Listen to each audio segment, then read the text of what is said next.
Hello and welcome to Postgres FM, a weekly show about all things PostgreSQL. I'm Michael, founder of PG Mustard. I'm joined as usual by Nikolai, founder of Postgres AI. Hey Nikolai.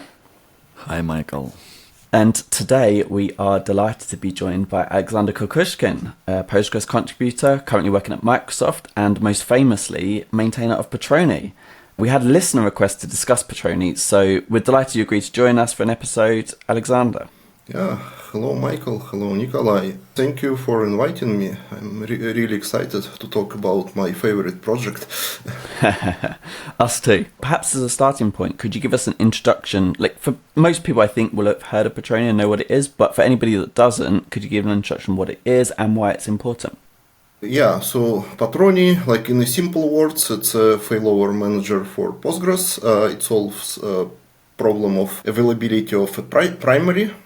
In the Postgres, we don't use some words that non-inclusive, like master. That's why we call it primary. And Patroni actually recently get rid from this non-inclusive words completely. And the way how Patroni does, it makes sure that we're running just a single primary at a time, and at the same time Patroni helps you to manage as many read-only replicas as you like to have, and keeping those replicas ready to become primary in case if primary has failed. At the same time, Patroni helps to automate usual DBA tasks like switchover, let's say configuration managements, stuff like that. Node provisioning also, right? Node provisioning. Node provisioning, no, not really. Like node provisioning, this is a task for a DBA. Like DBA has to start Patroni, and Patroni will take care about bootstrapping this node. In case if it's totally new cluster, Patroni will start as a primary. In case of the node joining existing cluster, the replica node will take PG-based backup by default from the running primary and start as a replica. And the most interesting part, let's say we bring node back, which was previously running as a primary, and Patroni does everything to convert this failed primary as a new standby to join the cluster and be prepared for next unforeseen event. At least you agree that it does part of node provisioning, because otherwise, like, we wouldn't have situations when old data directory, old fetch data was copied and new one is created, and we are suddenly out of disk space. And if you don't expect Patroni to participate in node provisioning, then you think, well, what's happening? Why I'm out of disk space? Right? It happens sometimes. It used to happen, I think, with Bootstrap mode. Like when Patroni, like. So I don't remember up until which version, but Patroni, like when it tries to create a new cluster, usually by using initdb, but in some cases, like you can configure Patroni to create a cluster from existing backup, like from base backup. And if something goes wrong, Patroni does not remove this data directory, but renames it. And it used to apply current timestamp to the file name. And therefore, after the first failure, it gives up, waits a little bit, and does a next attempt. To directory name, right? Yeah, it creates, it uses yet another base backup, creates a new data directory, fails, and renames. Now it is not working like this. It just renames pgdata to pgdata-alt, something like this, and that's why like you will not have an infinite number of directories. And having just one is enough to investigate the failure. But maximum we end up like if our data directory we expect it to fill 70% of the disk, we still might have out of disk space. Yeah, that's unfortunate, but the other option really, like you just drop it, but at the same time, like all evidences of what failed, why it failed are also gone. You have nothing to investigate. Okay, to me it sounds like still like Patroni participates in node provisioning. Yes, it doesn't bring you resources like disk and virtual machine and so on, but it brings data, like the most important part of Postgres node provisioning, right? Okay, I just wanted to be right a little bit. Okay. It's a joke. Okay. I think diving deep quickly is great. It'd be good to discuss complex topics, but I think starting simple would also be good. I would love to hear a little bit almost about the history of Patroni. Like, the early days, what were you doing before Patroni to solve this kind of issue? And why was it built? What problems were there with the existing setups? To be honest, like while working for my previous company, we didn't had any automatic failover solution in place. What we relied on just a good monitoring system that sent you a message, or some on-call engineer like just calls you in the night, the database failed. There were a lot of false positives, unfortunately, but it still felt more reliable than using solutions like replication manager, rep manager. Yeah, I remember this. Sorry for interrupting. I remember this very, very well. Like people were constantly saying, "We don't need auto failover. It's evil because it can like switch over suddenly, failover suddenly, and it's a mess. Let's rely on manual actions." I remember this time very well. Yeah, to our excuse, an amount of databases, like database clusters that we run wasn't so high, like I think a few dozens, and it was running on-prem, didn't fail so often, and therefore it was manageable. A bit later, we started moving to the cloud, and suddenly not suddenly, but luckily for us, we found a project named Governor, which basically brought an idea of how to implement after failover in a very nice manner, like without having so much false positives and without risks of running to a split brain.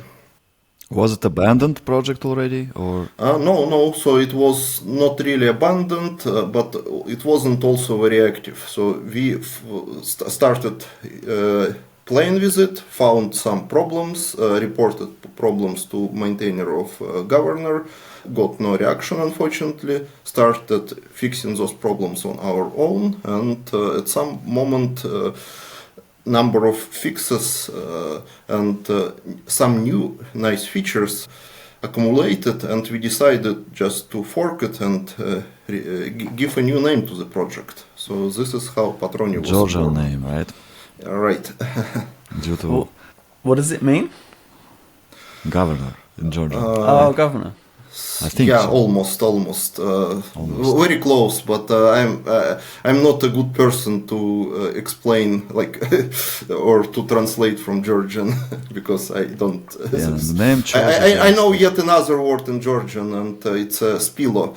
Yeah. It translates from Georgian as elephant. Right. And the name chose, I guess, Valentin Gogichashvili, right? Yes, he was.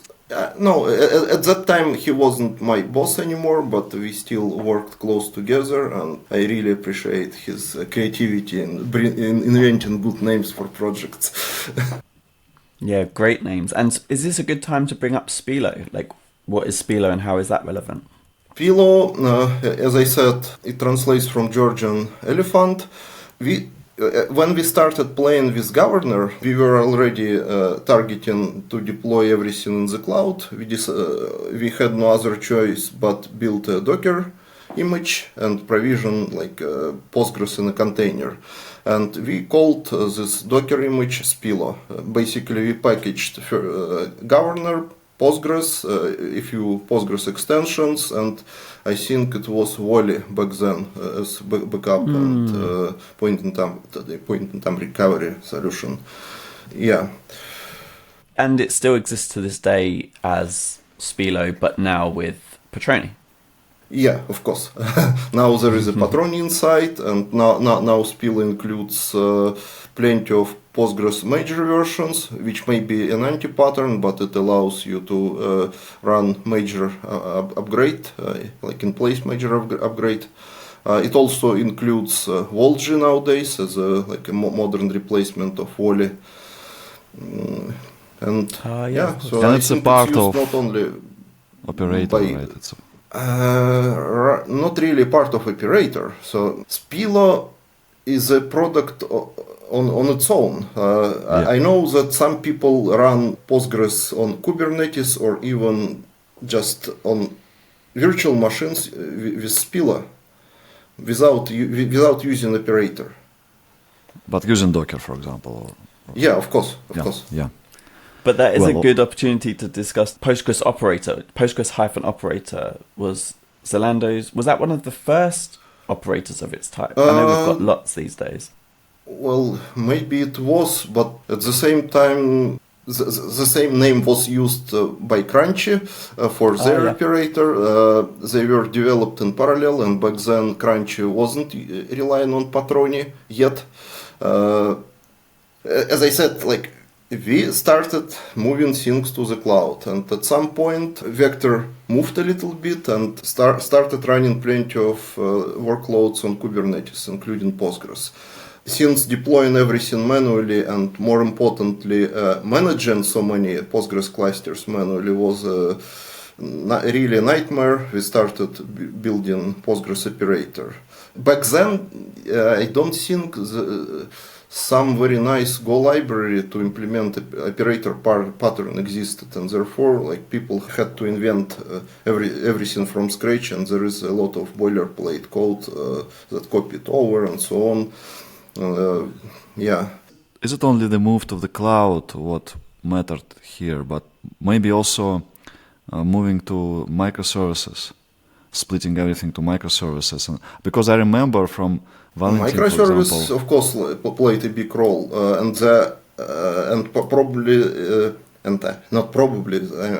microservices were really driving force to move to the cloud, because with the scale of the organization, it wasn't possible to keep monolith, and the idea was let's split everything to microservices, and every microservice usually requires its own database. Right. Sometimes sharded database, and we used application sharding. In certain cases, the same database is used by multiple microservices, but it's a different story. But really, the number of database clusters that we had to support exploded. So, from dozens to hundreds, and then to thousands. Yep. Yeah. And this is already when you cannot rely on humans to perform failover, right? Even when you run a few hundred database clusters, better not to rely on humans to do maintenance, right? In my opinion. Right. So that's interesting, and maybe it's also right time to discuss why Postgres doesn't have internal built-in to failover. I remember discussions about replication when we relied on Slonid and Londeste, and some people resisted to bring replication inside Postgres, but somehow it was resolved eventually. And Postgres has good replication, physical, logical, sometimes not good, but it's a different story. In general, it's very good and improving every release. We just last week discussed with Michael what improvements of logical replication in 17, and maybe it will resonate a little bit with topic today, Patroni, but it doesn't happen to auto failover at all, right? Why so? Oh, I can only guess, because to do it correctly, we cannot just have two nodes which most people run, like primary and standby, because there are many different factors involved, and one of the most critical one is the network between those nodes, and when just having two machines, you cannot distinguish between failure on the networking and failure of the primary. If you just run health check from a standby and making decision based on the health check, you may have a false positive. Basically, network just experience some short glitch, which could last even a few seconds, sometimes a few minutes, but at the same time, the old primary is still there. If we promote a standby, we get to a split brain situation with two primaries and not being clear to which one transactions are running. And in worst case, you end up an application connecting to both of them. Right. And this is what good luck with assembling all the changes together. This is what tools like Replication Manager do. So I ended up calling Replication Manager a split brain solution, right? Yeah, because I observed it many times. As a mitigation, what maybe is possible to do. The primary can also run a health check, and in case if standby is not available, just stop accepting writes by either like restarting in read-only or maybe by implementing some other mechanisms. But it also means that we lose availability like without a good reason. So with this scenario, like when we promote standby, technically if standby cannot access someone else, it shouldn't be accepting writes either. Right. Like in the network split. Basically, we closely come to a setup with how replication manager call it witness node. Witness node, yes, exactly. Yeah, witness node. Basically, you need to have more than two. And the witness node is making should help making decision like to so let's say we have a witness node in some third failure domain. Primary can see witness node, therefore it can continue run as a primary. And standby shouldn't be allowed to promote until so if it cannot access the witness node. And it already reminds some systems like etcd that consensus implement algorithm, right? Consensus Exactly. algorithm, and write is possible when it is accepted by majority of nodes. This we already invented, right? Yeah, so this is already invented, and what Patroni is really relying on to implement after failover reliably. I can guess that at some moment in Postgres it will be added, and we already have plenty of such components in Postgres that exists. We have write-ahead log with LSN, which is always incremented. We have timelines, which is very similar to terms in etcd. So basically at the end, we will just need to have more than two nodes, like better three, so that we don't stop writes while one node is temporarily down. And it will give possibility to implement after failover without even doing PG rewind, let's say. Because when primary writes to write-ahead log, it will be first confirmed by standby nodes, and only after that. So effectively, this is what we already have, but it's not enough, unfortunately. So do you think at some point Patroni will not be needed and everything will be inside Postgres or no? I hope so, really. I hope so. It was not because I'm tired of maintaining Patroni, but because this is what people really want to have. To deploy like highly available Postgres without necessity to research and learn a lot of external tools like Patroni, solutions for backup and point in time upgrade recovery. them sometimes because we're always lagging with this with upgrades. Yeah. But at the same time, like let's imagine that it happens in a couple of years, but with 5 years support cycle, there will be still a lot of setups that run in not recent Postgres versions, and they still need to use something external like Patroni. Yeah, I'm actually looking right now at commits of Replication Manager. It looks like the project is inactive for more than 1 year, almost like a few commits. That's it. It's like going down. So I have probably some insights about it, not about Replication Manager, but I know that Enterprise DB was contributing some features and bug fixes to Patroni. So they officially support Patroni. So it sounds interesting, right? So Patroni is a winner, obviously. It's used by many Kubernetes operators, many of them, and not only Kubernetes, of course. And winning, of course, some projects were abandoned. Not only Application Manager, we know some others, right? But you thinking about one day everything will be in core and Patroni will be abandoned, maybe, right? And you think it's maybe for good. So right? every project has its own life cycle. Right. At some moment, a project is abandoned and not used by anyone. We are not there yet. Right. While we're in this area, I wanted to ask you what you think about Kubernetes. Also has, it also relies on consensus algorithm, right? Itself, it has it.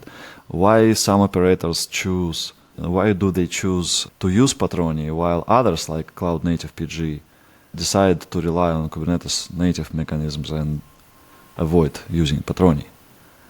Right. And what's better? What's to pros and be cons honest, and I so don't on? know like what driving by people that build Kubernetes cloud native Postgres. But what's better in general? Like, what are pros and cons? How to compare? Like, what would you do?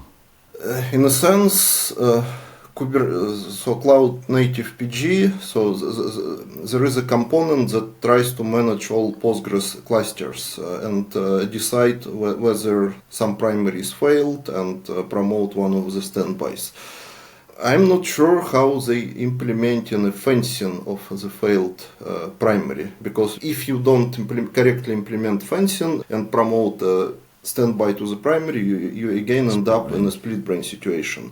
And let's imagine that one Kubernetes node is isolated, like in the network. Network partition. Yeah, and it automatically means that you will not be able to stop pods or containers that are running on this node. At the same time, applications that are running on this node will still use Kubernetes services to be able to connect to the isolated primary. Right. Yeah. So Patroni detects such scenarios very easily. So because Patroni component runs on this in the same pod with Postgres, and if in case if it cannot write to Kubernetes API, it just does self-fencing. It stops Postgres to read only. It's simple, by the way, right?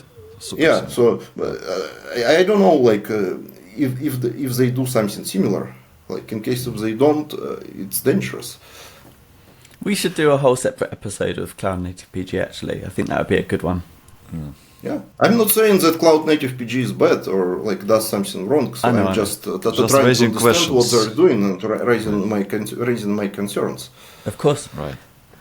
Back to Patroni, it worked like this from the beginning, but it feels like in version 4, which is the latest major release, there might be some big improvements as well with the quorum commit feature. Do you want to talk a little bit about that? Yeah, certainly. The quorum commit in Postgres was introduced in version 10, which is end of life for a couple of years, by the way. Like from the very beginning, we wanted to support this feature, but like what was stopping us, the promise of Patroni with synchronous replication, that we want to promote a node that was synchronous at the time when primary failed. If we just have a single name in synchronous standby names, like single node, it's very easy to say, okay, so this node was synchronous and therefore like we can just promote it. When there are like more than one node and we require both all of them to be synchronous, we can promote any of them. But with quorum-based replication, you can have something like any one from list of like let's say 3 nodes. Which one is synchronous when the primary failed? I'm not demanding to answer this question, so I will just explain how it works in Patroni, like in the last major release. This information about current value of synchronous standby names is also stored in etcd.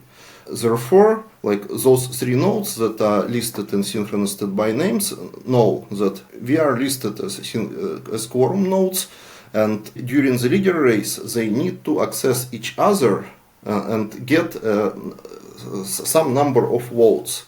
If there are 3 nodes, it means that every node, like to become a new primary, like a new candidate, need to access 2 remaining nodes at least, and get confirmation that they are not ahead of wall LSN on the current node. Is it clear, or like I should elaborate a little bit more? Is this if they were ahead on? Let me ask the stupid question: if a node checks that it is ahead of the current candidate to be leader, that's then a bad decision to promote that leader because a different one would. So like just for your understanding, in Patroni there is no central component that decides on which node to promote. Every node makes decision on its own. Therefore, every standby node, like listed in synchronous standby names, goes through the cycle of health checks. It accesses remaining nodes from synchronous standby names and checks at what LSN are they. And if they're like on the same LSN or behind, we can assume that this node is the healthiest one. And the same procedure happens on remaining nodes. Yeah. Basically, this way we can find, okay, so this node is eligible to become new primary. In case if we have something like any 2 and 3 nodes, we can make a decision by asking just a single node. Because we know that 2 nodes will have the latest commits, like latest commits that are reported to the client. And it will be enough to just ask a single node. Although it will ask all nodes from synchronous by names, but in case if one of them, let's say, failed together with the primary, it is still enough to have to make a decision by asking the remaining one. Nice. And the tricky part comes when we need to change synchronous standby names and the value that we store in etcd. Let's say we want to increase the number of synchronous nodes, like from 1 to 2. What should we change first? Synchronous standby names GUC or value in etcd? So that we don't, so that we can correctly make a decision. If we change first value in etcd, it will assume, okay, so we need to ask just a single node to make a decision, although there is just one node that has latest commits 100%, and in fact we need to ask 2. Therefore, like when we increasing this from 1 to 2, first we need to update synchronous standby names, and only after that change in etcd. Makes sense. And there are almost dozen of rules that one need to follow to do such changes in correct order, because it's not only about changing replication factor, it's also about adding new nodes to synchronous standby names or removing nodes that are gone, and so on. And I don't think any other failover solution implements a general algorithm to do such changes. How much time did you spend to develop this approach? Oh, so like originally this feature was implemented by Ants Asma. He's working for Cybertech. It happened in 2018. I did a few attempts to understand like this great logic of this algorithm, and finally, like almost 5 years after, like I was able to get enough time to fully focus on the problem, and even after that I spent, I don't know, a couple of months implementing and fixing some bugs and corner cases and implementing all possible unit tests to cover all such transitions. There is no book which describes this, like, I mean, that you could follow, right? I mean, this is something really new that needs to be invented, right? Well, the idea was obvious, like how to do it, or what to do, but like implementing it correctly and proving that it is really working correctly, like it's really a challenge. Finding all edge cases, right. There is another thing I would like to discuss a little bit. It was in Patroni 3, version 3.0, DCS failsafe mode. So DCS is distributed configuration storage, yeah. And actually we just experienced a couple of outages because we are in Google Cloud and there are Kubernetes and running Zalando operator with Patroni, of course. And I just checked the version of Patroni and it seems to have it. But I don't think it is enabled by default. Exactly. This is my second question, actually. Why it's not enabled? So, first question: what is it like? How do you solve this problem when etcd or console is temporarily out?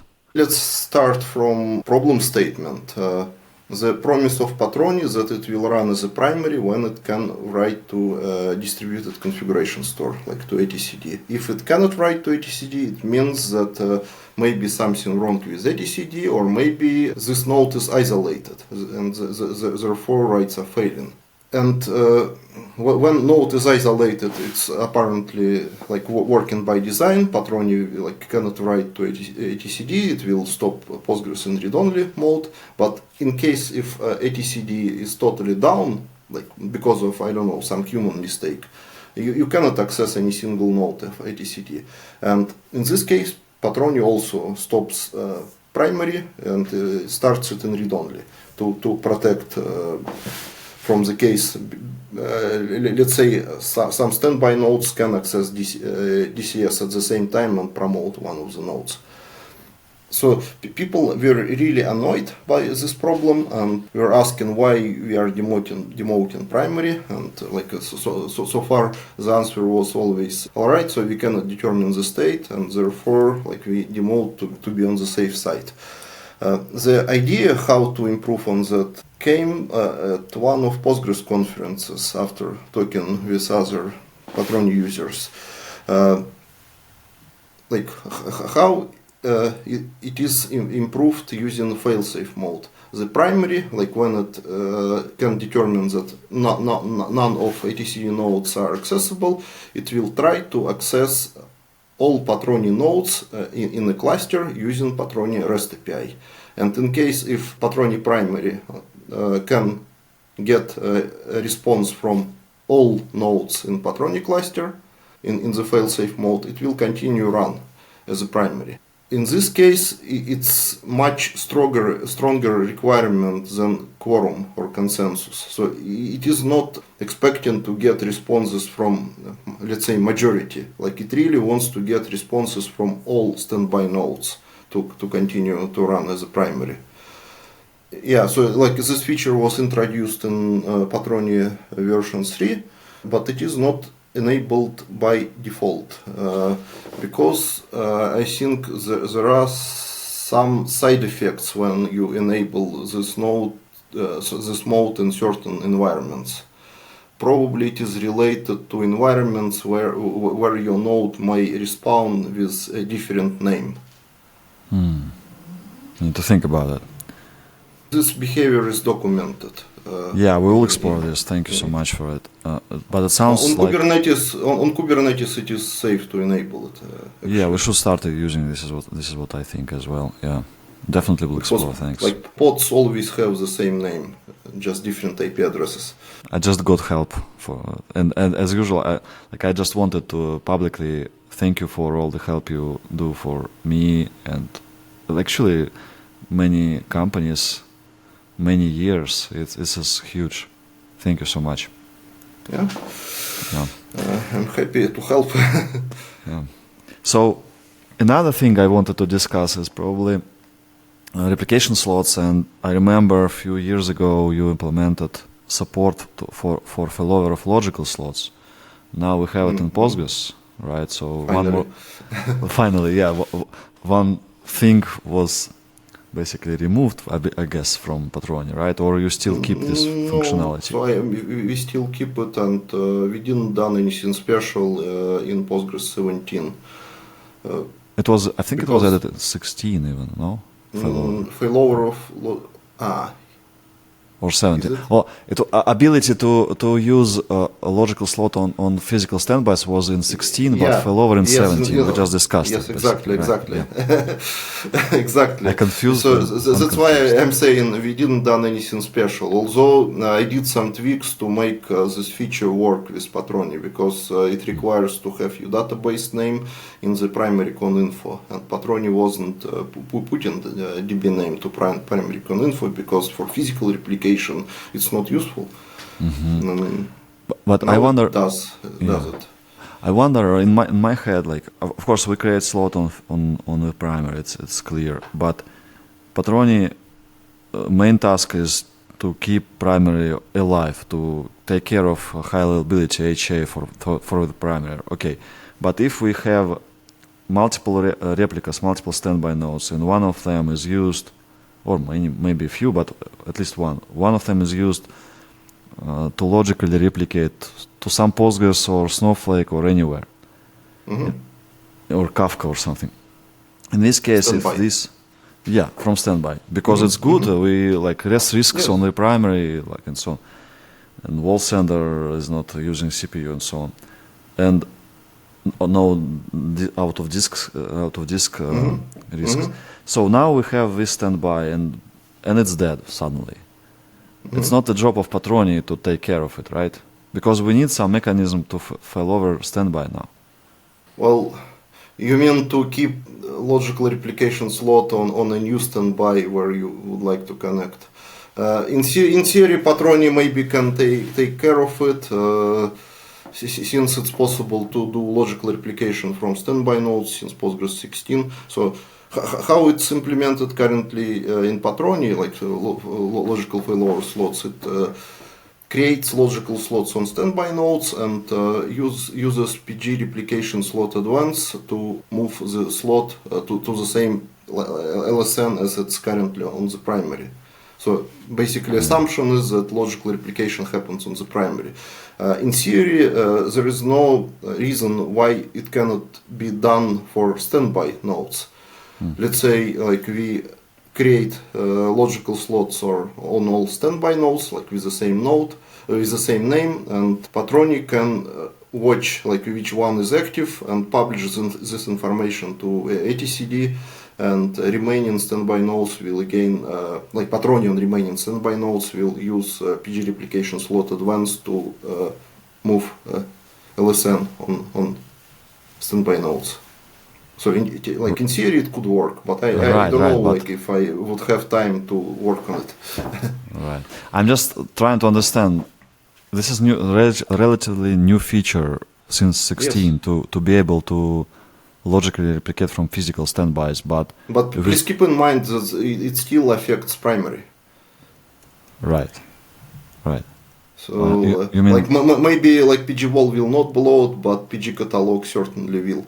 Yeah, this for sure. I was referring to the need to preserve wall files on the primary. This risk has gone if we do this, but I cannot imagine how we can start using logical slots on physical standbys in serious projects without HA ideas, because right now I don't understand how we solve HA for this. Yeah, and unfortunately, like this hack that Patroni implements with PG replication slot advance has his downsides. It literally takes as much time to like move position of logical slot as you consuming from this slot. That's unfortunate. And how it's solved in Postgres 17, it basically does not need to parse wall file and decode it. So it just literally overwrites some values in PG in the replication slot because it knows exact locations and does it safely. Patroni cannot do it. Although probably PG failover slots can also do the same for older versions. Okay, some area additionally for me to explore deeper, because I like understanding in many places here. Good pieces of advice as well. Thank you so much. Anything else, Michael, you wanted to discuss? And obviously, one of the biggest features was CyTOS support, right? But I'm not using CyTOS actively, so I don't know if you want to discuss this. Let's discuss.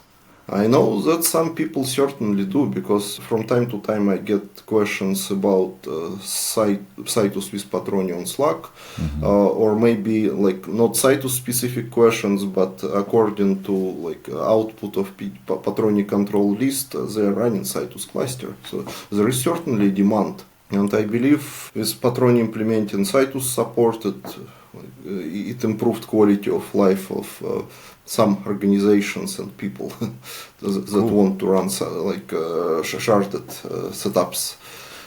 Is there anything specific you needed to solve to support this, or like to support details? CyTOS? So was it CyTOS, easy? I wouldn't say that it was very hard, but wasn't very easy either.